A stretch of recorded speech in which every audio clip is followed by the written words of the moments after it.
एक बगीचे में एक छोटा सा फूल था। वह फूल चारों ओर से दीवार और ईंटों के बीच में दबा हुआ था।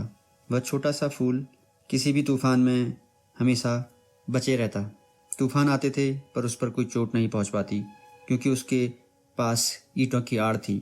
सूरज निकलता था, उस फूल को नहीं सता पाता था। उस पर ईंटों की आड़ थी। बारिश होती, बारिश का पानी उस तक नहीं पहुंच पाता।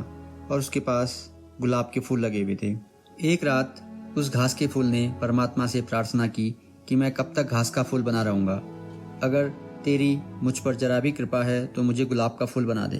परमात्मा ने उसे बहुत समझाया कि तू इस झंझट में मत पड़। गुलाब के फूल के जीवन में बड़ी तकलीफें हैं। तूफान आते हैं तो गुलाब की जड़ें उखड़ जाती हैं। जब फूल खिलते हैं तो वह खिल भी नहीं पाता और कोई उसे तोड़ लेता है। जब बारिश आती है तो गुलाब की पंखुड़ियां बिखर कर जमीन पर गिर जाती हैं। जब ज़्यादा सूरज की रोशनी होती है तो गुलाब का फूल मुरझा जाता है। तू इस झंझट पे मत पड़, तू बड़ा सुरक्षित है। तो उस घास के फूल ने कहा कि मैं बहुत दिन सुरक्षा में रह लिया, अब मुझे झंझट लेने का मन होता है। आप तो मुझे बस गुलाब का फूल बना दो, सिर्फ एक दिन के लिए ही सही, 24 घंटे के लिए ही सही।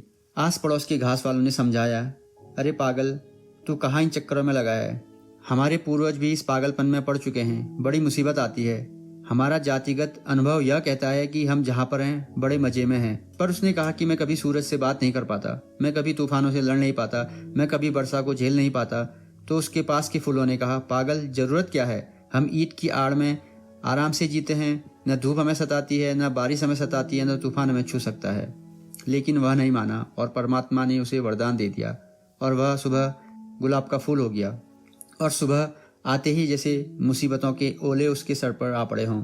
जोर से आंधियां आती, उसके प्राण का रोआ रोआ कांप उठता, जड़ें उखड़ने लगती। नीचे दबे उसके जाति के फूल कहने लगे, देखा पागल को, अब मुसीबत में पड़ा है। दोपहर होते होते सूरज तेज हुआ तो फूल खिले थे और फूल खिलखिला रहे थे। वर्षा हुई, पंखुड़ियां नीचे गिर गई। इतने में जोर से बारिश आई सांझ होते होते, और वह गुलाब का फूल जड़ से उखड़ गया।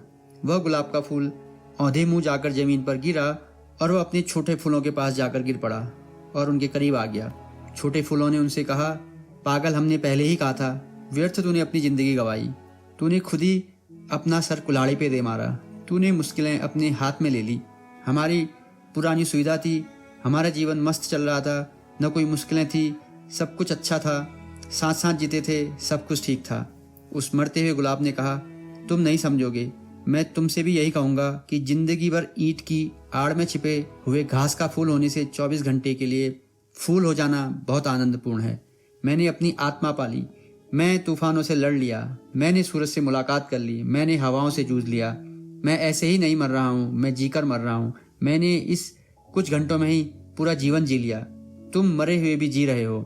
निश्चित ही हमारी जिंदगी को अगर हमें जीना है और जिंदा दिली से जीना है तो बहुत सी जिंदा समस्याएं खड़ी हो जाएंगी। और समस्याएं क्यों ना हो, समस्याएं होनी भी चाहिए। और अगर हमें जिंदगी को मुर्दा बनाना है तो हमें अपनी सारी समस्याओं को खत्म कर देना है, तब आदमी मरा मरा जीता रहेगा। हम किसी बात के लिए कोई संघर्ष ना करें, और हमारे जीवन में कोई संघर्ष आए तो हम उससे पीछा छुड़ाकर भागें। यह एक आसान तरीका है। दूसरा तरीका जीवन में है कि आप कुछ पल की जिंदगी जिएं, लेकिन उसमें संघर्ष हो, उसमें कुछ पल छाँव के हों, कुछ पल धूप के हों, कुछ पल आंधी के हों और कुछ पल छाया के हों।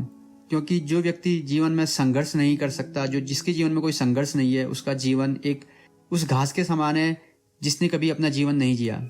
जीवन को जीना है तो समस्याओं को फेस करना सीखिए, क्योंकि भागकर और बिना समस्याओं के जीवन जीना बहुत आसान है। और हर दिन अच्छा और बढ़िया तो हो ही सकता है, लेकिन कभी विपरीत परिस्थितियों के खिलाफ जाकर उस संघर्ष का मजा लीजिए, और उसके बाद आपको जीवन के उन क्षणों का अनुभव होगा जो आपने कभी अनुभव नहीं किए। तो जीवन में समस्याओं को लीजिए, समस्याओं का समाधान कीजिए।